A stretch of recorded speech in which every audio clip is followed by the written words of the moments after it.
Hola, ¿qué tal? Hoy analizamos a uno de los técnicos españoles más importantes del fútbol actual. Hoy vamos a ver la historia de Unai Emery y vamos a ver qué récord particular y curioso mantiene. Vamos a ello.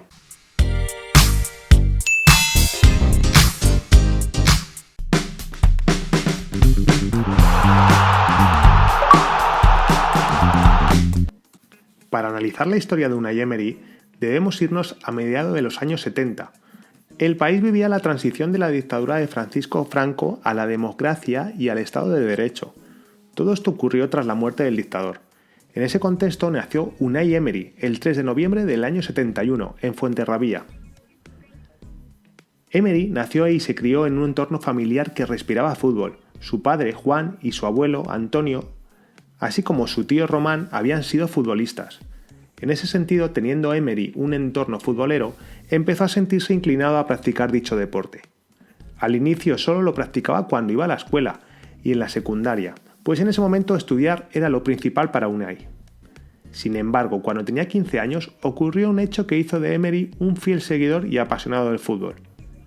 En 1986 se celebra el Mundial de Fútbol en México.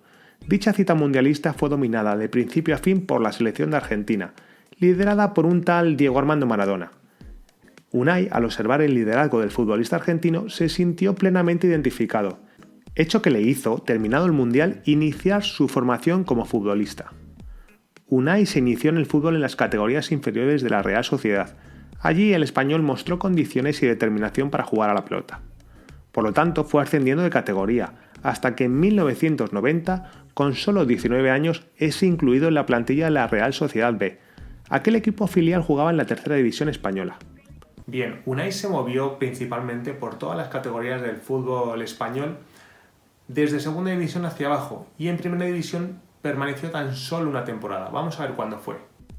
Tras pasar 5 temporadas, desde 1990 a 1995, en el equipo filial de la Real Sociedad, donde tuvo un rendimiento modesto, la oportunidad de debutar en primera división con el primer equipo le llega en la campaña 95-96, de la mano del entrenador Salva Iriarte.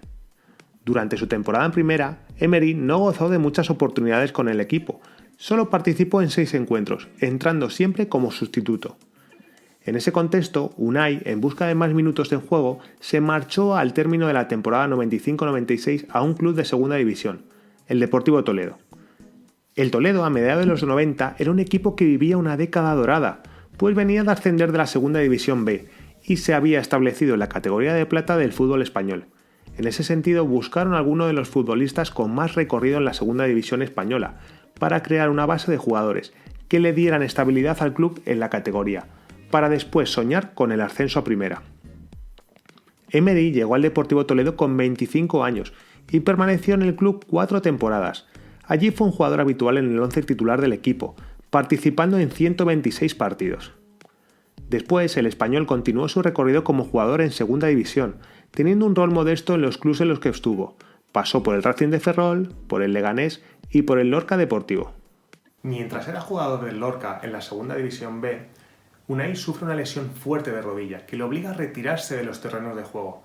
Su club en ese momento no atravesaba una buena racha y decidieron prescindir del cuerpo técnico. Y es en ese momento cuando la directiva confía en él como un entrenador interino para poder salvar al club del descenso. Así pues, Unai inicia la campaña 2004-2005 como jugador y la termina como entrenador. En ese sentido, supo adaptarse y afrontar con responsabilidad el reto que tenía por delante: salvar al Lorca del descenso a la cuarta división del fútbol español. En su primer semestre como entrenador, transformó completamente al club y no solo logró salvarlos del descenso, sino que alcanzó el ascenso a la categoría de plata del fútbol español. El éxito que consiguió Emery en sus primeros pasos como entrenador no fue un hecho de suerte de principiantes, sino que Unai preparaba meticulosamente cada partido que le tocaba enfrentar. Para ello veía los partidos del rival, los analizaba y estudiaba y preparaba muy bien su estrategia de juego. Parecía que el español estaba hecho para entrenar equipos, y lo descubrió sin buscarlo. Tras el ascenso a segunda división en la campaña 2005-2006, Emery convierte al Lorca en la revelación de la segunda división de España, tanto que, contra todo pronóstico, llegó hasta la última jornada con posibilidades de ascender a primera división. Bueno, y aquí pega un salto muy importante, y es porque un equipo de la segunda división española ya afianzado en la categoría, como es el Almería, le contrata. A su llegada a la Almería rápidamente hizo notar su estrategia y el club esa temporada, de manera espectacular, alcanza el sueño del ascenso a Primera División de España. Este hito se hizo oficial el día 19 de mayo del año 2007, de forma matemática y a falta de 4 jornadas para el final de la competición. Al año siguiente, en su primera temporada como entrenador de Primera División, siguió dirigiendo al equipo almeriense. Esa campaña se convirtió en uno de los técnicos revelación, tras lograr posicionar al club al término del campeonato en el 8º lugar con 52 puntos. Dicho resultado convirtió a la Unión Deportiva Almería en el segundo mejor equipo recién ascendido de toda la historia de la liga. Después del gran rendimiento que mostraron los clubes Lorca y Almería bajo la dirección técnica de Emery, el español atraviesa algunos de sus años más difíciles como entrenador. En ese sentido, en 2008 llega como el nuevo director técnico del Valencia, equipo grande de España, pero que no atravesaba su mejor momento, pues vivía una de sus peores crisis financieras. Por tanto, la estadía de Unai en el club Che de 4 años no dio los frutos esperados, alcanzando solamente clasificar a la Champions League en 3 oportunidades. Fue así como, terminado su contrato, se marchó. Bueno, y aquí os voy a contar una anécdota personal con la situación de Emery en el Valencia. Y es que yo por esa época fui a jugar un torneo a Valencia con uno de los equipos que entrenaba y el club, dirigido en ese momento por Emery, nos impidió la entrada a ver el museo, a ver todo el tour del campo, que era un campo realmente precioso, y nos impidieron verlo porque estaba entrenando el equipo. Porque iba a entrenar el equipo y estaban preparando todo lo que era balón parado y no permitían entrar a nadie. Nos dejaron ver un huequecito de la parte del entrenamiento, pero prácticamente no se veía nada. Todo eso porque era excesivamente meticuloso, excesivamente protector de sus equipos y le daba igual que 20 o 50 o 80 niños estuviesen esperando para ver a sus ídolos o para ver el estadio. Tan solo un día después de haber salido del Valencia, llega a Rusia para entrenar al Spartak de Moscú. Unai quizá buscaba sacarse el sabor agridulce que le había dejado su paso por el club Che. Sin embargo, meses después, debido a malos resultados, fue cesado de su cargo de entrenador en Moscú. Parecía que su idea de juego no daba buenos resultados en clubes de mayor envergadura. Sin embargo, el español se mantuvo convencido que su forma meticulosa de entrenar generaría buen rendimiento colectivo y solo esperó una nueva oportunidad para demostrarle. Y la oportunidad llegó. A principios de 2013, Unai llega al Sevilla Fútbol Club para ser el nuevo entrenador. El club venía de éxitos deportivos y tras estar a las puertas de la renovación de su plantilla, confiaron en el español para que condujera al equipo en la transición y lo situara nuevamente en competiciones europeas. En los primeros meses al mando del Sevilla, el español tuvo un arranque un poco lento, terminando la campaña 2012-2013 como noveno en la liga. Sin embargo, tras los problemas económicos de algunos equipos, terminaron por delante y accedieron a la Europa League. En las siguientes 3 temporadas, Unai consiguió grandes hitos a nivel europeo al frente del Sevilla. Se corona campeón de la Europa League en el 2013-2014, al vencer al Benfica en penaltis. Al año siguiente, revalida el título de Europa League al imponerse 3-2 al Dnipro de Ucrania.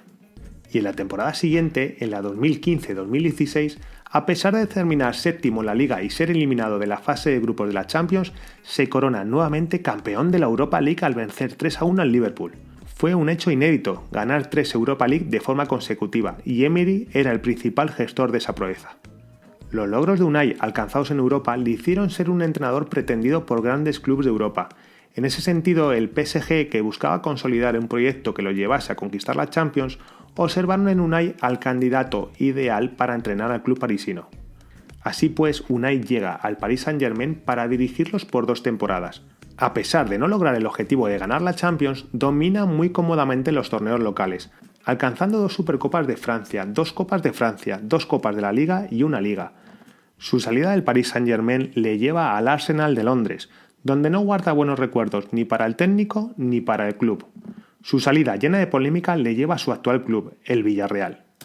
Bien, vamos a analizar las claves del éxito de Unai Emery, porque es un entrenador que ha ganado 3 Europa League, no puede pasar desapercibido.